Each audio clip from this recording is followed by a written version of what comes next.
Kalau pergi Betong banyak kena makan lah, banyak kena makan tempat lain. Tapi salah satu yang bagi tekak aku yang mengerirkan tekak aku yang lain aku tak pasti. Kita boleh makan yang kedai yang dekat sini lah. Kau boleh cuba dekat Betong, kalau pergi Betong, try kedai ni, restoran Nan A&A Ini dibuka kecuali hari Isnin dan Selasa tu, lain semua buka. Parking sini berhujung lah. Sampai hujung sana, motor aku selit kat sana. Kereta tak boleh masuk sini, dia sangat padat. So kedai tu dalam ni.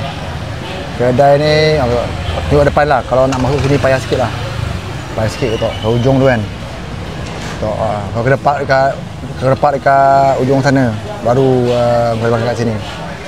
So kat dalam ni di dalam ramai customer ni. Tadi tak ramai, sekarang dah ramai customer. Ni dia punya okey dia rasanya. Sekarang ni dah beroperasi lebih daripada 40 tahun dah aku. Ini kawan kita so recommend. Masakan memang terbaik, kualiti. Yang tadi apa nama dia? Dan ini Kengsam. kita pakai kensong. Kengsong. Kensong dia ada perut lembu, dia ada daging. So dia ada air pengaga, dia ada air tebu. Memang terbaik, kena cuba guys, kena cuba. Memang terbaik.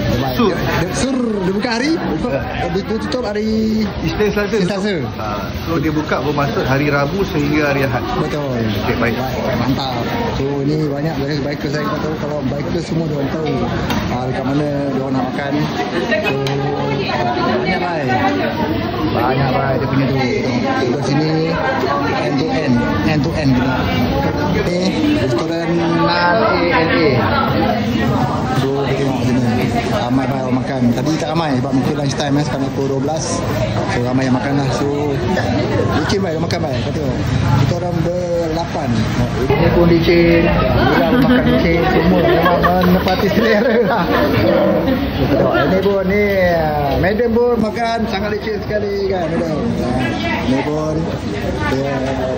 dengar tadi rasanya sedap kan? Memang terbaik. Air yang tadi? Bergaga Air bergaga memang terbaik. Mantap. Kena rasa lah tu, kau kena rasa kat sini. Jom, nanti kita sambung lagi depan ni Tambah. Sebab kan takut bawa kengsong. Itu cari dekat